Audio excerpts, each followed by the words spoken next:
Well, good afternoon, everyone, and welcome.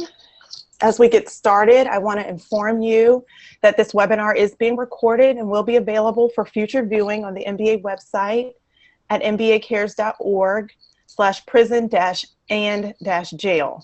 That's mbacares.org/prison-and-jail. My name is Monica Wedlock Kilpatrick, and I serve as the Director of Connect Ministries for the National Benevolent Association of the Christian Church Disciples of Christ. This webinar continues the series of webinars and educational trainings offered by the MBA Prison and Jail Ministries Affinity Group. Today's topic is Becoming Immigrant-Welcoming Congregations, a study of General Assembly Resolution GA 1723. These are uncertain times for those living in our communities who have immigrated and settled in the United States. Harsh and negative rhetoric abounds, and families are being torn apart and separated every day. How do followers of Jesus Christ, himself part of a family forced to leave its homeland, respond to this crisis?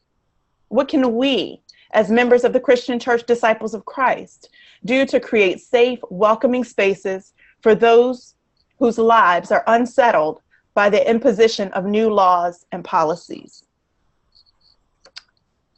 This webinar will introduce General Assembly Sense of Assembly Resolution GA 23 and begin a church-wide conversation, exploring ways in which we can create, develop, and maintain immigrant-welcoming congregations as we strive to remain faithful to the gospel. We invite you to review the resolution for yourself and share it with others as you prepare for General Assembly. The resolution was authored in partnership with the Central Pastoral Office for Hispanic Ministries Over Hispana, Refugee and Immigration Ministries of the Christian Church Disciples of Christ, and MBA. And in addition, the resolution is co-signed by Disciples Immigration Legal Counsel, Iglesia Alas de Salvacion, Candler, Arizona, Iglesia Cristiana Emmanuel in San Benedito, Texas, National Convocation, North American Pacific and Asian Disciples, or NAPAD, and Disciples Women. We thank you all for your faithful witness to this important issue. At the end of this presentation, there will be a time for questions. So throughout the webinar, we invite you to use the Q&A feature by clicking on the icon at the bottom of your screen to submit any questions or even to request technical assistance. If you're participating by phone, you may email your questions or requests to mkilpatrick@mbacares.org. Again, that's mkilpatrick@mbacares.org. After the presentation, we will address as many questions as possible. Again, this webinar is being recorded and will be made available for future viewing on the MBA website in the coming week.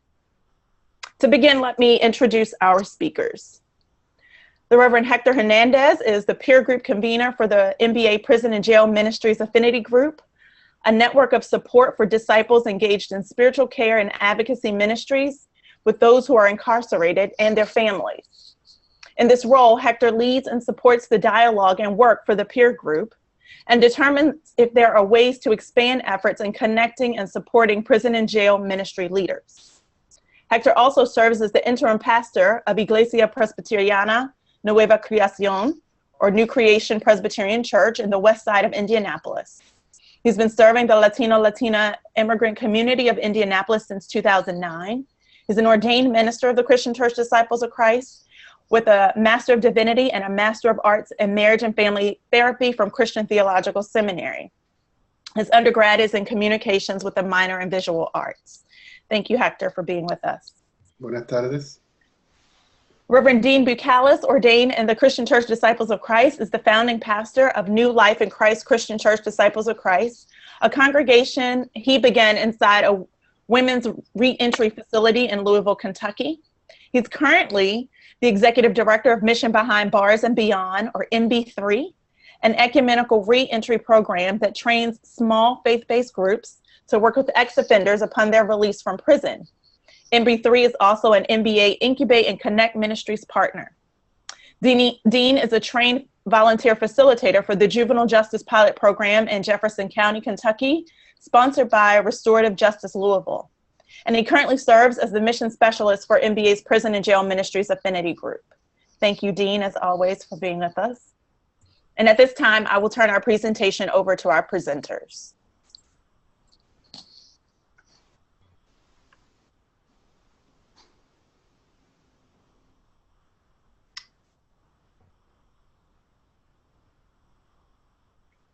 Are you gonna put the presentation?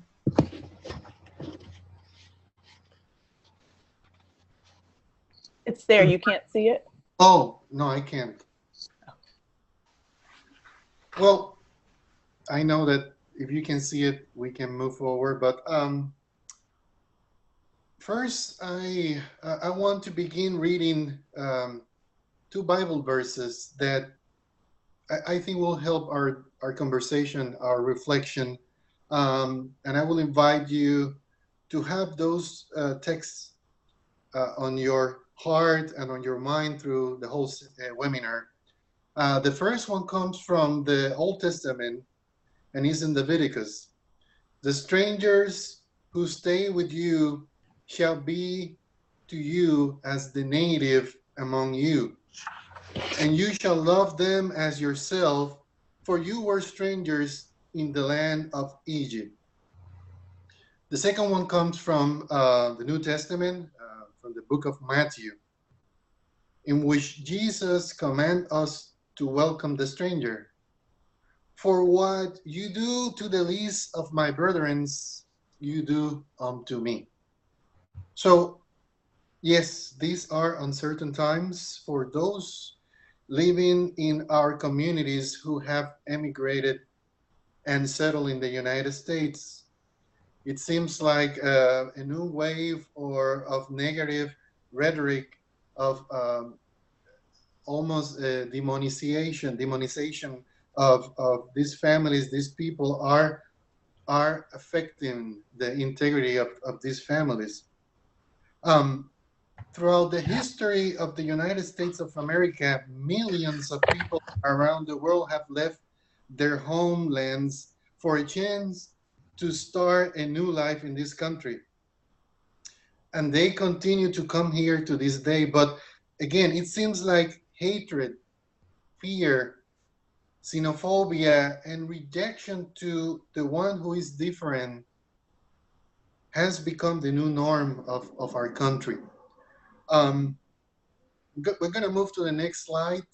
And in this slide, I'm showing, or I want you to take a look at, as a piece of art, a design that it was done as part of the art classes that the church that I'm pastoring provides to children of our community.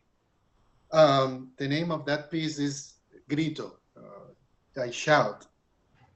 And in those classes, you know, we explore different topics. And in this particular work, we were exploring the topic of immigration with kids from the church and the community. We provided a safe space in which they began to share not just their stories, but their stories of their parents, their fears, their hopes. Grito is a photo composition created by me, but I took photos that the kids from our community took from each other. You know, we were exploring hope, we were exploring fear, and the kids were acting that with their bodies. And from all those photos, with probably the exception of two, they are the kids from our community. My community, who is mostly immigrant families with no documentation, has directly felt the pain and fear of immigration policies that are breaking and separating our vulnerable families. I can give you multiple examples, but let me just share one. A couple of months ago, a family asked my wife and me to become legal guardians of their three daughters in case they were to be detained and deported. Can you imagine the fear? Can you imagine this family anxiety and heartbreak? And again, this is just one example of many.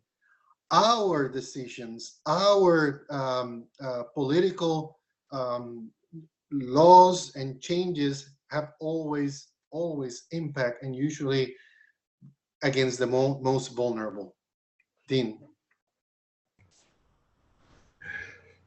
Thank you, Hector. It's a good introduction to this very, very important issue. What this webinar is going to do for us is it's going to set the context for the consideration of General Assembly Resolution 1723. And what you'll learn from this webinar as we go through this time together is one, how we got into this crisis in the beginning, to begin with, why this is even an issue that we, not only as Americans, but certainly as the church, should be aware of and be concerned about. This second part of this is throughout, we're going to, as Hector has already begun, we're going to weave in some of the theological underpinnings of why we need to respond theologically because of the issue, because of the fact that we are followers of Jesus Christ and have been given a commission to welcome the stranger and to work with those who have been placed on the margins of our societies. And then the third part, which is probably as important as the others, is the invitation for our congregations to begin taking action. And we'll talk about ways in which that can occur, some action plans that congregations can take, some at the beginning level, some at the more serious and more involved level. The resolution was written really in the shadows of the 2016 presidential election, when there was rhetoric through that by the Republican candidate, now President Trump, about his imposing policies that would restrict the number of people that would be coming into the United States as refugees, as well as looking at folks who already are residing in the United States and looking to deport them.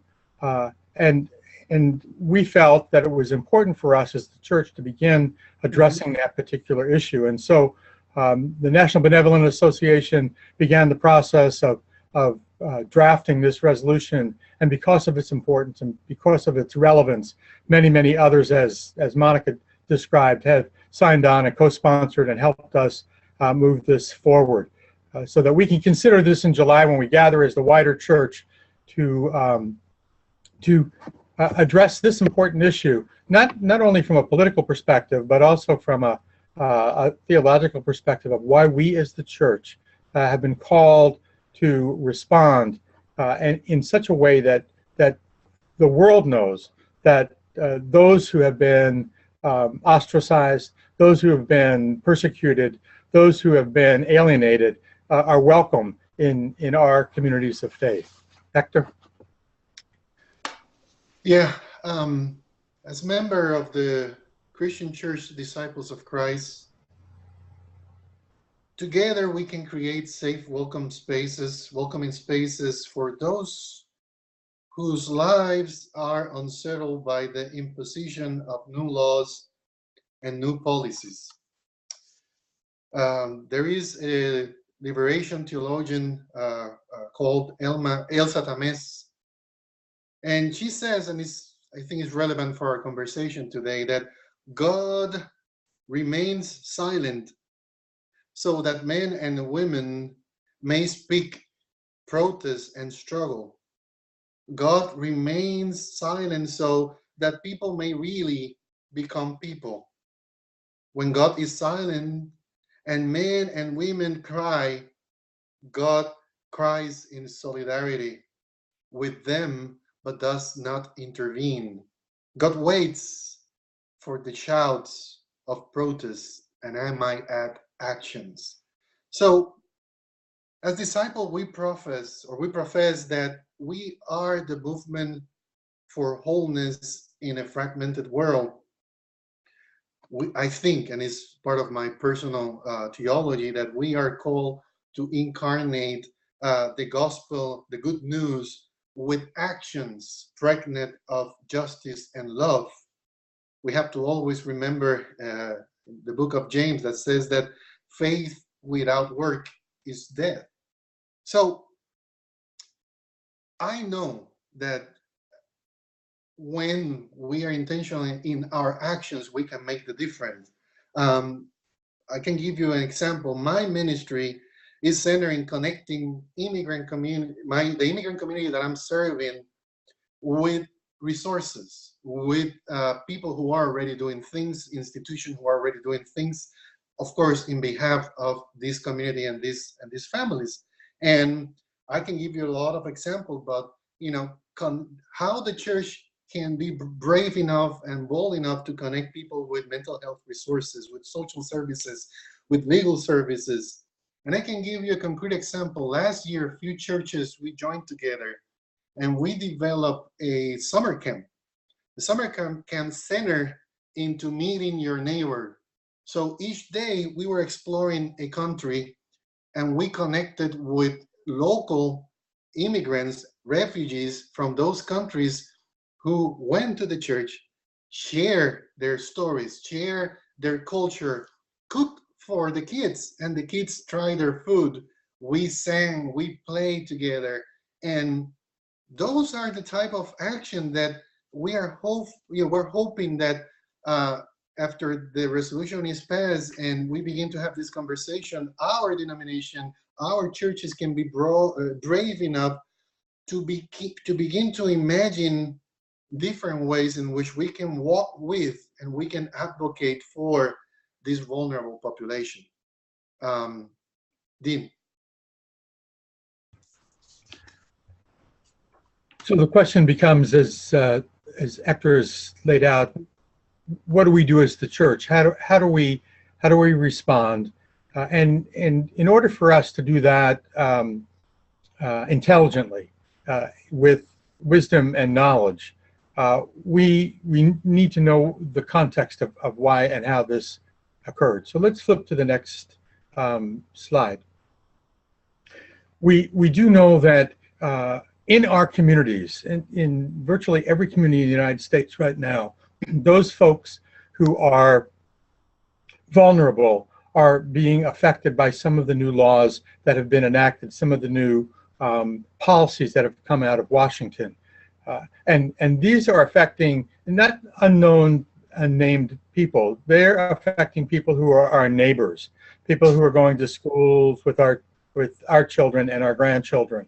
This is happening in our communities where people are being wrenched out of their homes, families are being divided, and people are being, in many ways, terrorized by the imposition of these new laws. So how did we get here? Let's go to the next slide. The policies that are being enacted right now came shortly after the president was inaugurated. We've all heard about ICE. ICE is the Immigration Customs Enforcement Service of the Immigration and Naturalization Service, and they have historically been the group that protects our borders and makes sure that people who are in the United States are the people who need to be in the United States and who are legally in the United States. But the immigration system has become so backlogged and so dysfunctional over the years that it's a broken system. And for years and years and years, many people have tried to encourage Congress to make some changes in our immigration laws so that it can be much more effective and much more efficient. But currently, there are over 500,000 cases that are sitting waiting to be administered. And when you combine that with this new sense of xenophobia that has come across our country, and this false concern that everyone who looks a little bit different than the person who is perceiving that may be a terrorist, all of those things become part of a very dangerous cocktail. And the combination of a failed immigration system and this new sense of xenophobia and this backlog of cases has resulted in new policies being enacted. And our churches have come together acknowledging that. And so in March of this year, through Church World Service and the National Council of Churches, a part of which the Disciples of Christ is a member, issued an ecumenical declaration opposing the executive order protecting the nation from terrorist attacks by foreign nationals. This was a policy that was designed to dramatically reduce the refugee admissions. So people were waiting on the outside of our borders who'd already been vetted for years and years and years, who've been cleared to come to our country because they have a realistic fear of being persecuted in their own countries, and were hoping to come to the United States to find some relief for their families. We shut those borders down and dramatically reduced the number of refugee admissions to about 50,000 a year. But we've also temporarily suspended the entire resettlement program in the United States. And part of that was to end any resettlement of Syrian refugees. And if we have been conscious of the news over the last 6 months, the situation in Syria is a human rights crisis, and people are leaving there not because they don't love their country. They're leaving there because their families are being persecuted and members of their families are being killed.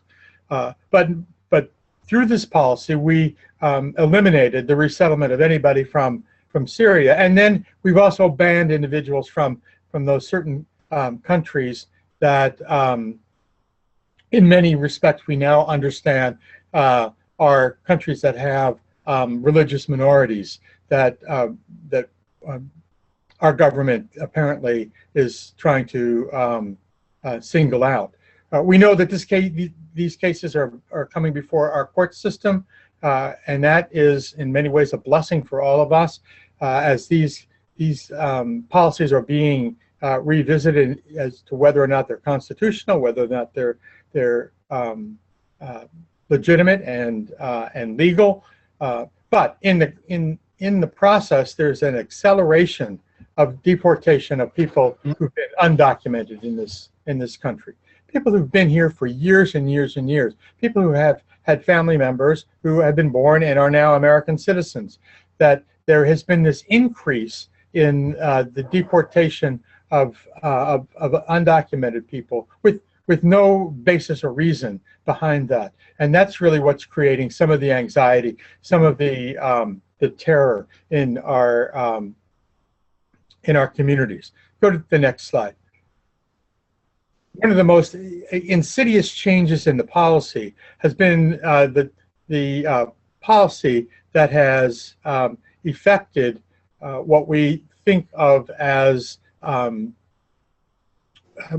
emergency deportations. It used to be that when folks would come into the United States, if they didn't have documentation and they were met at the border or were at least 100 miles within the border, they could be expedited in their deportation without any type of hearing, no due process rights, not coming before a judge. And that was deemed to be constitutional. It was a way for us to maintain the integrity of our borders. What the new policy that came down in February of this year from the Secretary of the Department of Homeland Security extended the boundaries to that from beyond 100 miles to anywhere in the United States. And so now people are being stopped, and if they don't have the proper documentation with them, they can be a part of this expedited deportation, and they're just sent without a hearing. They're just sent by plane back to a country where they may have never lived in their adult lives. And so these circumstances have created, as Hector mentioned, very, very difficult, frightening circumstances in many of our communities. And this is what we're facing. And this is why our churches need to be cognizant of this so that we can respond. Let's go to the next slide. Hector mentioned some of the biblical bases for this, and I just want to touch on a couple of those because it's important. It's important to remember that that we, as the Christian Church Disciples of Christ, that we as followers of Jesus Christ have a responsibility and a duty to welcome the stranger. And in fact, the Christian Church Disciples of Christ was founded partly by immigrant ministers. Thomas and Alexander Campbell were immigrants from Scotland. As most people in our congregations can trace their family history to somewhere outside the United States. And we have immigrants who are pastors, congregation members, leaders of our church and our denomination. It's part of our DNA as the Christian Church Disciples of Christ. So this is not something that we walk gingerly alongside. This is something that is part of who we are and why it's so important for us to respond, and why we felt it was so important for us to present a resolution so that the wider church can have a conversation about this, and the wider church can begin taking some steps to respond, so that indeed we are this welcoming community in a culture right now that has become less and less welcoming. Hector? Yeah, let's move to the next one.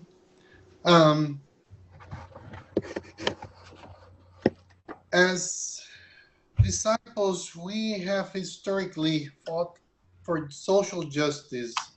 We have been advocates for, in behalf of the poor, of the dispossessed, the marginalized. I think, and that's one of the things that I love to be a disciple, is that we are committing to serve all God's people. And I think that whenever we say all, we really mean all. We recognize that all people, all persons are created by, and they are valuable in front of our mighty God. And for you to get how complicated and how and you can quote me, how evil the whole system has turned in, is that today in the United States, today the United States maintains the largest immigration detention system in the world.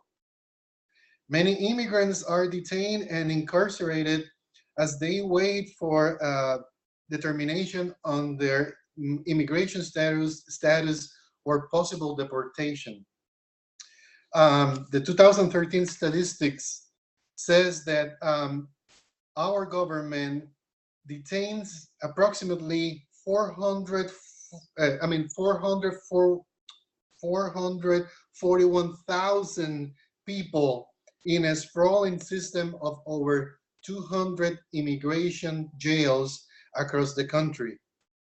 The system also operates under congressional mandate of quotas that require Immigration and Custom Enforcement, we call them ICE, to maintain 34,000 detention beds at any given time.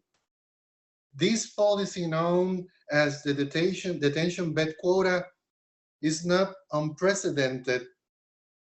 For me, it's plain and simple vile, but no other law enforcement agency operates on a quota system. So to make things worse is that many of these detention centers are for profit. And some of these for-profit internment camps are family detention centers in which women and children as young as 18-month-old who are seeking asylum are detained. Imagine a jail, imagine a detention center that has 100 cribs to be filled by babies. The current family detention program is the largest since the internment of Japanese Americans in the forest. The The government's policy of locking up women and children is not just inhumane, but is unjust. So as disciple, I think our faith called us, challenge us to love and not to fear. Families crossing borders to protect their loved ones, for me, is never a crime. And immigrant families with no documentation should never be treated as criminals. We're going to move to the next one. So this is a immigrant creed written by a gentleman called Jose Luis Casal. Dean found this creed, and it's beautiful.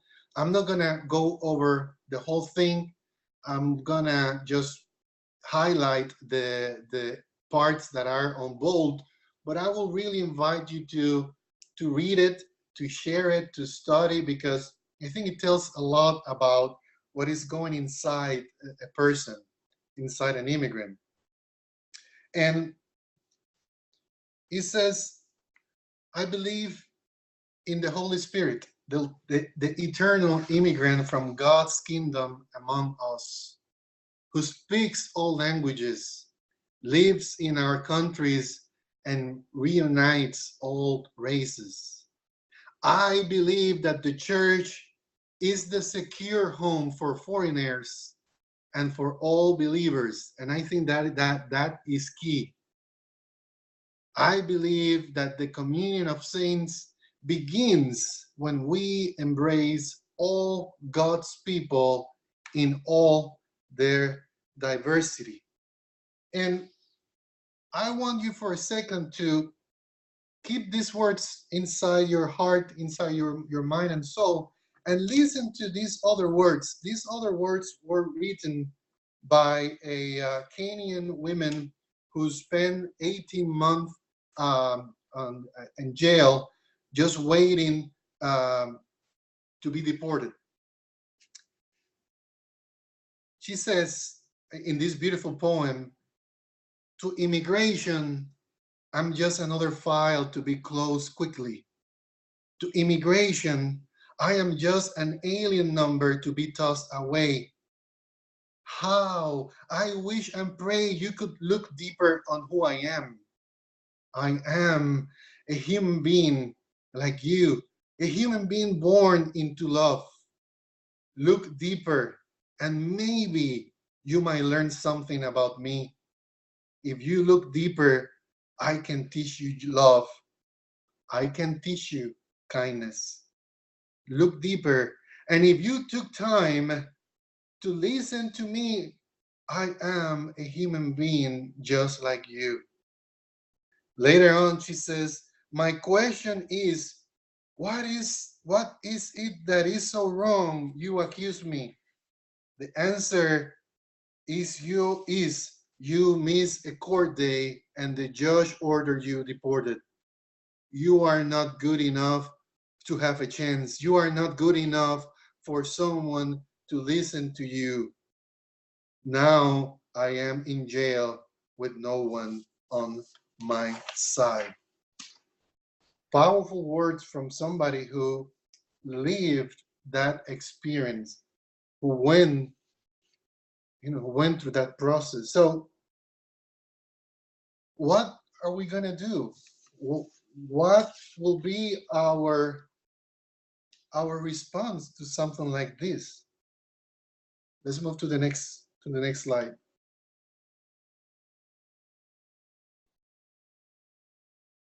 We are called for a response, for a concrete response, and we are hoping that we can begin healing. We can offer healing. And let me see, because I think I get lost. Oh no, I'm on track.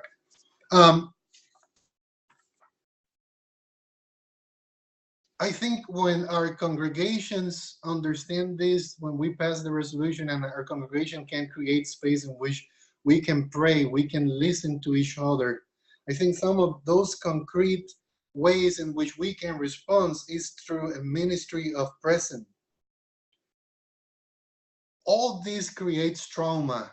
All this breaks away the most vulnerable. I can tell you a lot of stories about having to sit down with children, having to sit down with women. So one of the things that I know we need, my community needs, is access to mental health.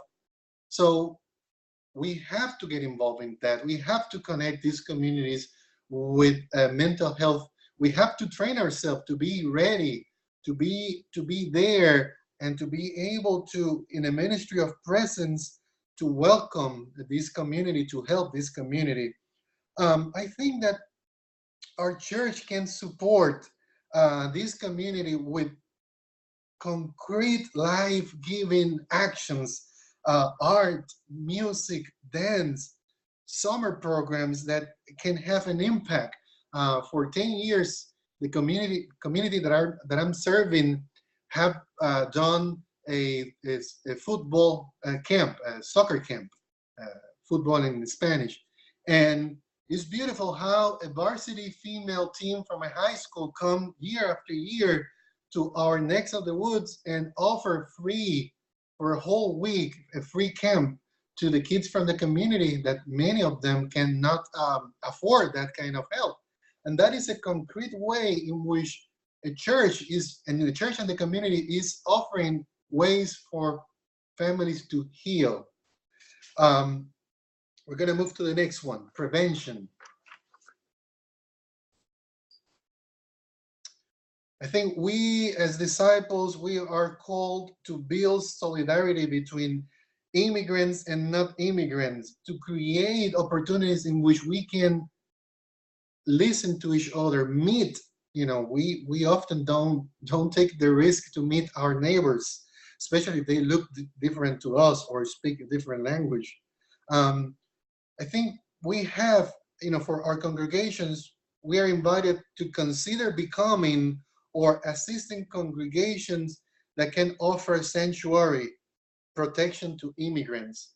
And I know that that is a tricky topic and people get fearful, but your congregation can decide what role the congregation will do. Not all the congregation has to physically allow immigrants to be in their facilities or on their facilities. You can connect with other groups, with other churches, and support the families, support the communities. But we have to engage in ways in which we can develop protection for our communities, in which we can discover or connect with people who already are developing models that can help families facing separation due to detention or deportation. We definitely have to get educated. We have to get educated. So these are part of the things that I'm just realized that I jumped prevention and I'm discussing protection. So my bad, but I can go back to the previous one, and I'm sorry. My papers got all messed up. But prevention, the aspect of legal help is key. I think something that has is a constant on my own ministry is making connection with local legal resources, with lawyers, with immigration lawyers, with criminal lawyers, with family lawyers, that they can help this congregation, my congregation, help the community, and especially because, as you know, hiring a lawyer is so expensive.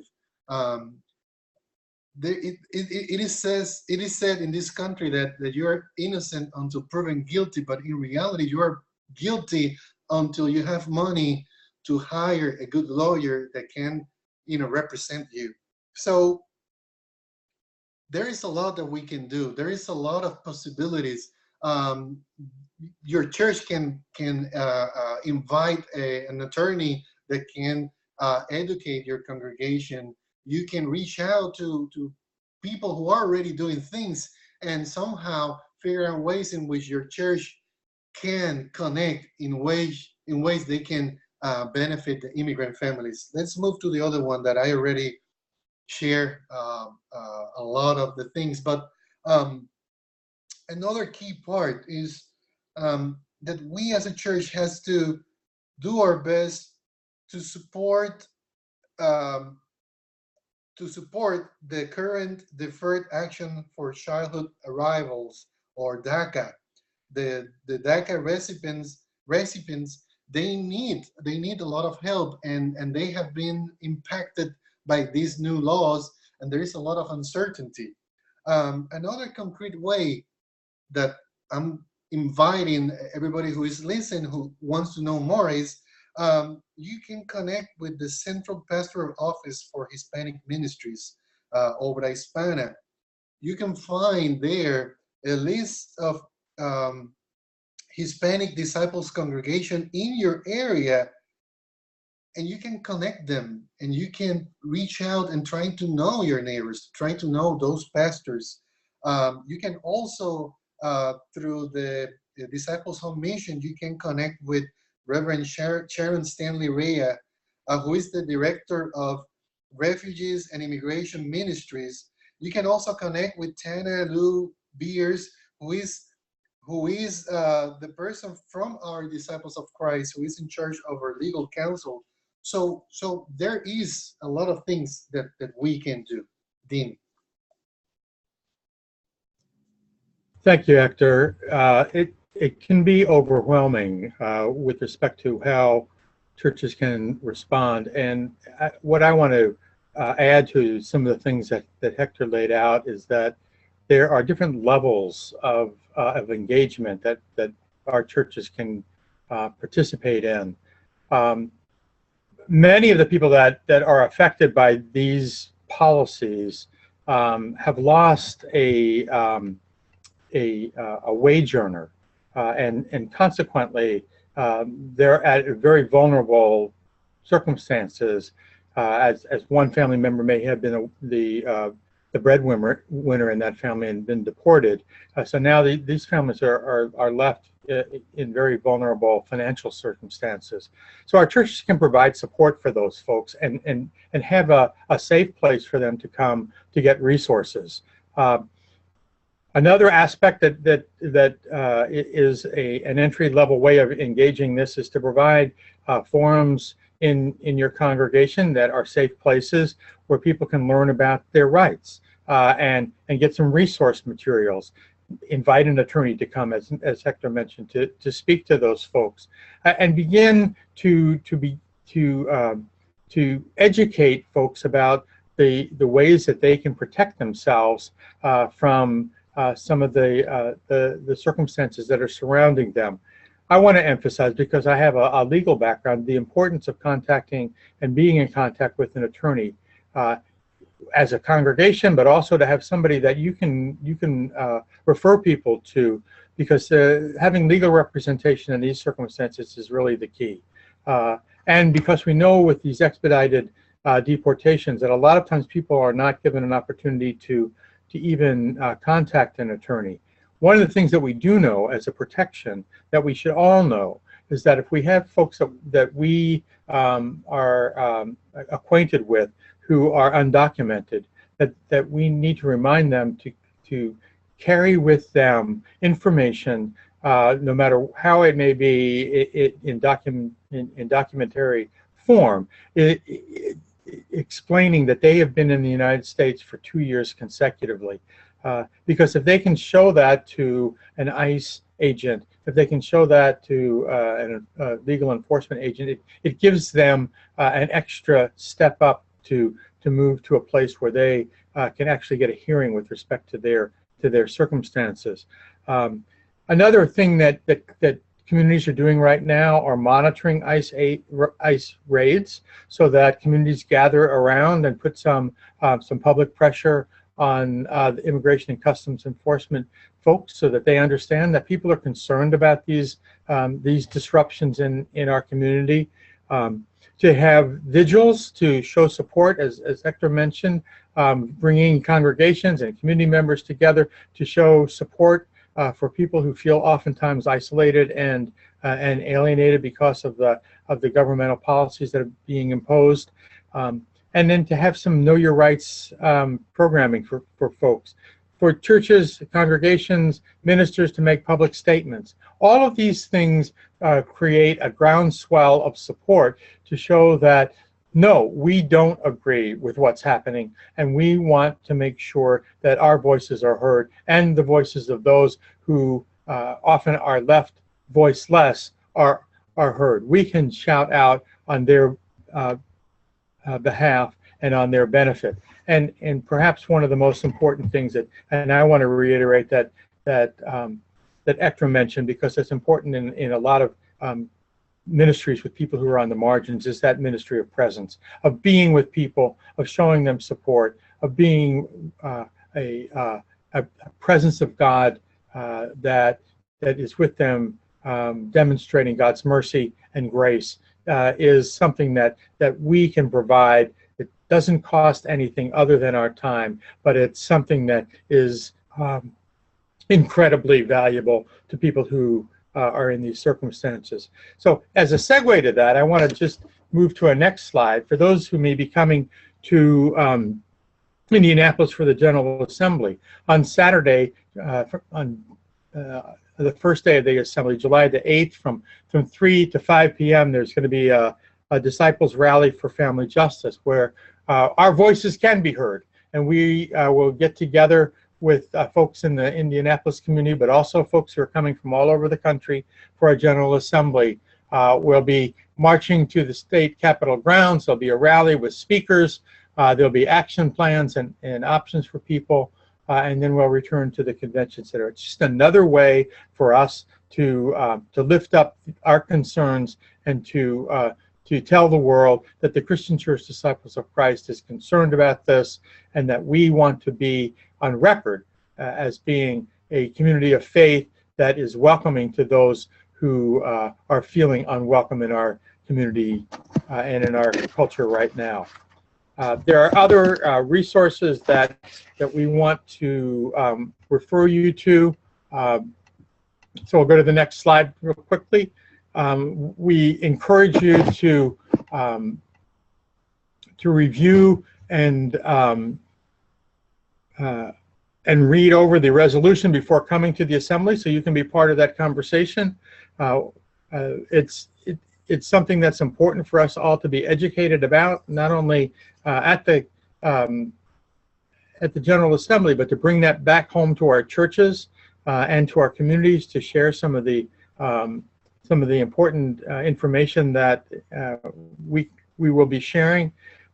Share this particular webinar with your congregation in preparation for the General Assembly, and continue to make yourself aware of these issues, so that you can become an educated responder on behalf of those who are affected by these policies and procedures that are being imposed by our government right now. The next slide. These are some links for helpful resources for your congregation. The Christian Church Disciples of Christ is working hard on this topic. Refugee and Immigration Ministries has a lot of resources there. There are resources about considering becoming a sanctuary congregation. Hector, you might have some other ideas about resources for congregations and for individuals. You're muted, Hector, so you need to unmute. See, every time I try that. Let's move to the next one. And as we reflect into this, I'm going to share with you some other ways that we as disciples can connect, can do. This is a design that I created some time ago. It is titled The Inverted Chalice, El Cáliz Invertido. It is my theological reflection upon us as disciples, living, embracing, incarnating the gospel the gospel of good news, the realm of God as justice, peace, and abundant life for all, but especially for the ones who are marginalized, who are oppressed, and vulnerable. One of the reasons we are very intentional into this is that um, the way things are moving is that there are going to be even more detention centers created, and then even more beds that have to be filled in order to create more wealth. So what can we do? I will invite you to stop by MBA booth at the General Assembly so we can continue this conversation.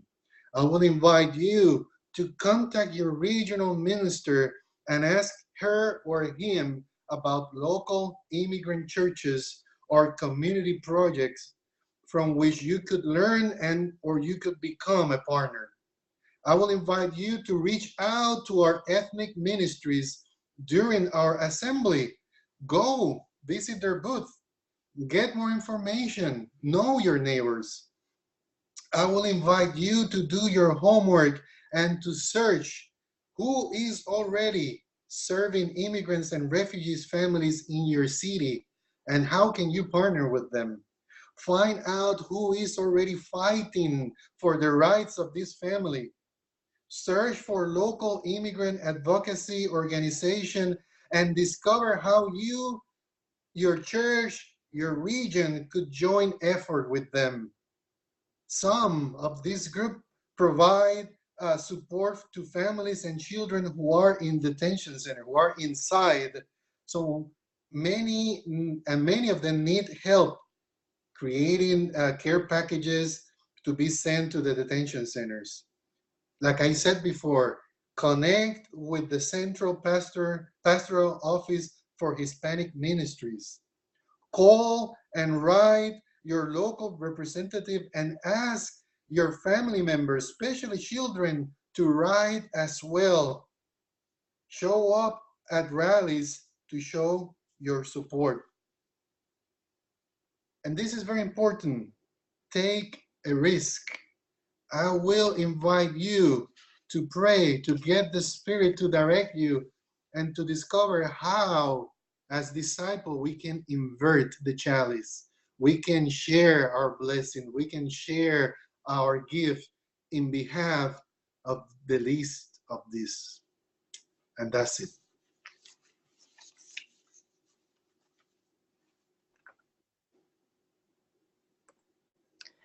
Well, thank you both for that presentation. And I'm sure that we have sparked some lively conversation, hopefully for our attendees to this webinar and those who will be joining us at General Assembly.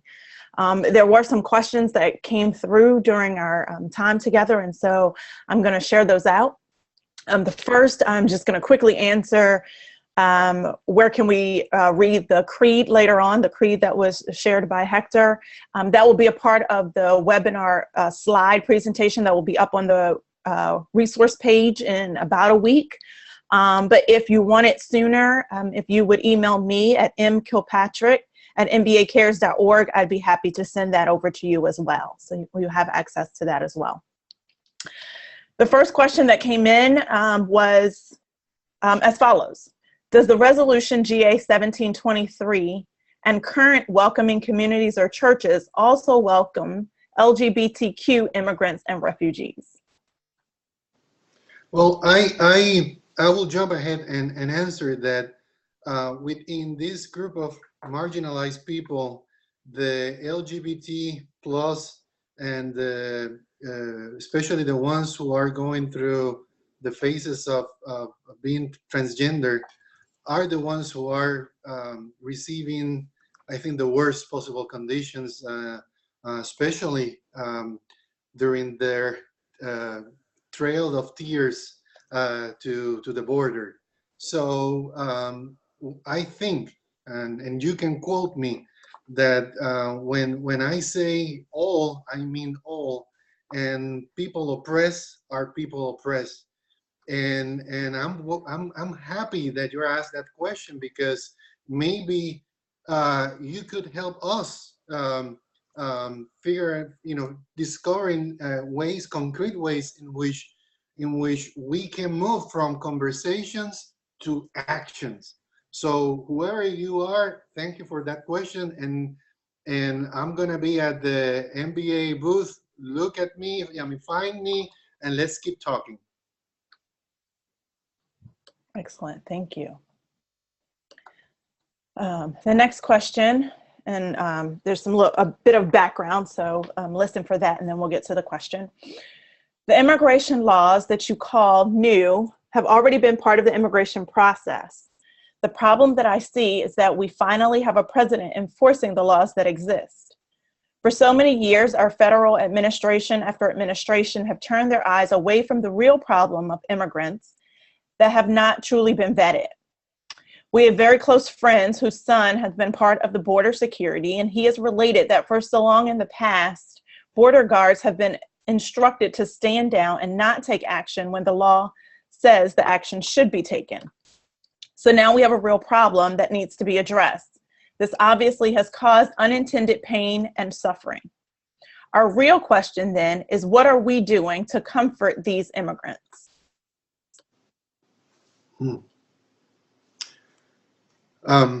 There's so much in that question. Something that I didn't share is that the immigration system of our nation is broken. And we have been saying that for years. And we, as a nation, we have to figure out ways in which we can fix it. And mercy has to be embedded into every action. That is challenging if the government is making money and the private sector is making money through the misery and the chaos. So can you repeat the last part of that question? Because that was a concrete question. Sure. What are we doing to comfort these? What are we doing to comfort these immigrants? Before you answer that part of the question, Hector, let me just throw in a little bit on the first part of that question, because it's a very good question. Mm-hmm. And I think what we're facing right now is a very kind of a reaction to a circumstance that has grown over a very long period of time. And I think the question that we should be asking is really, what is the role of the United States in the whole context of refugee and immigration ministry? I mean, who are we as a country of immigrants with respect to those folks who are in our global realm, being persecuted and having and struggling and looking for safe haven? You know, when we look at the Statue of Liberty, we see for us the icon of liberty and justice and welcome and freedom. And so I think the key issue is of course we should be enforcing our laws, and we have borders, and we need to develop a way in which we can maintain the integrity of those borders. But we also need to kind of dig deeper, I think, and look at what is our understanding of who we are as a nation with respect to people who are being persecuted around the world. So I'm very sensitive to the difficulties of people who are in law enforcement, who are placed in the middle of that and are left in a conundrum because they're getting mixed messages. And some of that is, I just wish that our legislature could sit down and begin just having reasonable discourse and dialogue to begin addressing this very question and issue. So thank you for that question. Yeah, and I will, to answer the last part of that question, and let me own it. In my own experience, the way I can show solidarity is by concrete actions, is by finding funds to pay for attorneys, to do my homework and have a network of lawyers that can represent that person, as a pastor, to make connections with counseling centers that can provide family counseling, to have funds to help for groceries when the breadwinner is taken away, to provide safe spaces that gives life to the kids, to the youth, to the families, in other words, to preach with actions instead of words. That's great. We're right at our time. There's one more question that I think is helpful, particularly on an individual level, as individuals think about how they might be engaged. And so I'd like to answer, like one of you to answer that, and I think it's more of a legal question, and then I'll close this out. So the question is, can someone get in trouble for helping an undocumented immigrant? For example, what if I take them to get groceries or run errands and I know that they are illegal? Or they're here illegally, I should say. Dean, you're on mute. You're on mute. I can address that question. It's complicated, but it's not that complicated. There are laws against harboring. There are laws against transporting people who are undocumented. If in fact the purpose for that is to engage in illegal activity, and so the quick answer to that question is there's no legal vulnerability for anybody that would take somebody that they know is undocumented to the grocery store to help them run errands. It's a question of what one's intent might be. So don't be discouraged to help folks that you may know in your community or in your church who are undocumented, to provide that assistance. If you're driving them or picking up their kids from school, that's not a problem. If you have some questions about that, it's always helpful to talk with an attorney in your jurisdiction, in your locale, where you're living, because laws vary and the enforcement of laws vary. But as a general rule, what we want to impress upon our congregations is that being helpful is not illegal in these circumstances. Trying to keep somebody away from law enforcement, harboring them, moving them from place to place so that they're avoiding the police or the ICE agents, that could be problematic. But some of the other more benign activities that are very helpful to people who are in those situations, that shouldn't be a problem. Yep. Well, thank you both. This ends today's webinar. We want to thank you all for your time. We want you to consider the ways that you and your congregation might be further involved in becoming welcoming congregations of all. And a special thank you to Dean and Hector for today's study of GA 1723. Again, there are links to the resolution itself, also on the General Assembly website, as well as the NBA website.